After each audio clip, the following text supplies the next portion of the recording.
আফ্রিকার মহাদেশের বুকেই বাস এক অনন্য প্রাণীর অ্যাঙ্কল গরু, যাকে অনেকেই বলে দ্য ক্যাটল অফ কিংস, রাজাদের গরু।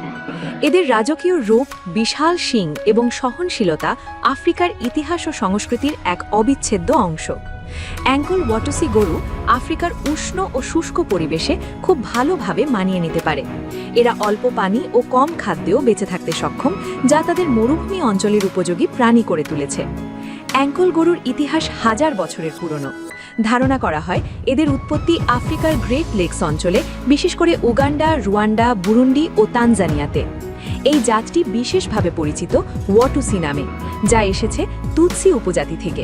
তারা বিশ্বাস করত এই গরু কেবল সম্পদের প্রতীক নয়, বরং এক ধরনের আত্মিক সম্পদ।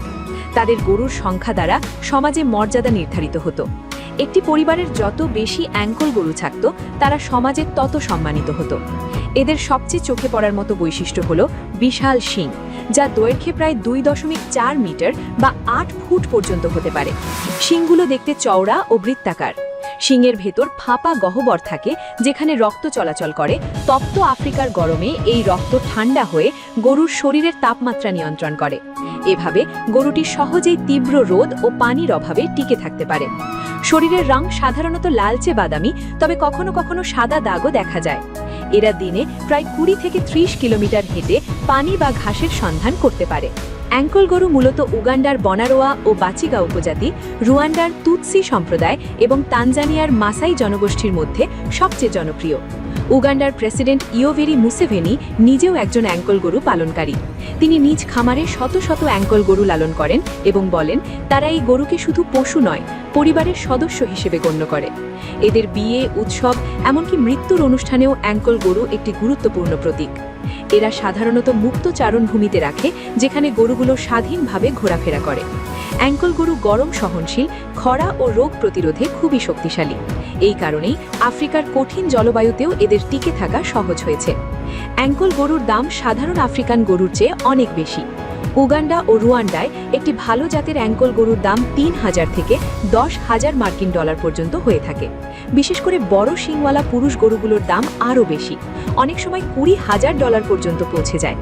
আঙ্কলে গরুর শিং শুধু গরুর সৌন্দর্য নয়, এটি এক বিশাল বাণিজ্যিক সম্পদও। এই বিশাল শিংগুলো শুকিয়ে পালিশ করে তৈরি করা হয় নানা জিনিস: ড্রিঙ্কিং কাপ, গয়না, ছুরি ও লাঠির হাতল, সজ্জা সামগ্রী, শিল্পকর্ম। শিল্পীরা এই শিংয়ের ভেতর থেকে মনোমুগ্ধকর ভাস্কর্য বানায়, যা আন্তর্জাতিক বাজারে বিক্রি হয়। এদের দুধে চর্বির পরিমাণ তুলনামূলকভাবে বেশি, যা স্থানীয়দের কাছে বিশেষভাবে পুষ্টিকর বলে ধরা হয়। মাংসও বেশ সুস্বাদু, যদিও আফ্রিকায় অনেকে ধর্মীয় বা সাংস্কৃতিক কারণে এদের জবাই করে না।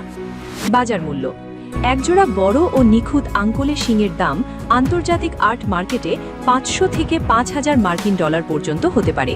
কিছু ক্ষেত্রে খোদাই করা বা স্বর্ণমণ্ডিত শিংয়ের মূল্য 10,000 ডলার ছাড়িয়ে যায়।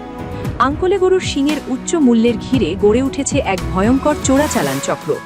উগান্ডা, রুয়ান্ডা ও কঙ্গো সীমান্তে প্রায়ই শিং চোরাকারবারিদের ধরা পড়ে, যারা মৃত বা জবাই করা গরুর শিং সংগ্রহ করে বিদেশে পাচার করে। এই শিংগুলো গোপনে পাঠানো হয় কেনিয়া ও দক্ষিণ আফ্রিকার বন্দরগুলোতে। সেখান থেকে আন্তর্জাতিক মার্কেটে প্রবেশ করে ইউরোপ ও এশিয়ায়। যদিও সরকার এসব রোধে কঠোর আইন করেছে, তবুও কালোবাজারের প্রলোভন বন্ধ হয়নি। অনেক সময় চোরাকারবারিরা এই শিংগুলোকে আইনি পণ্য হিসেবে ঘোষণা দিয়ে সীমান্ত পার করে দেয়। বিশ্বে এখন আঙ্কলে গরুর সংখ্যা তুলনামূলক কমে গেছে। জলবায়ু পরিবর্তন, খামারায়ন ও হাইব্রিড প্রজননের কারণে এদের বিশুদ্ধ জাত বিলুপ্তির পথে। তবে সংরক্ষণবাদীরা বলছেন এই জাত রক্ষা করা মানেই আফ্রিকার জীববৈচিত্র্য সংরক্ষণ করা।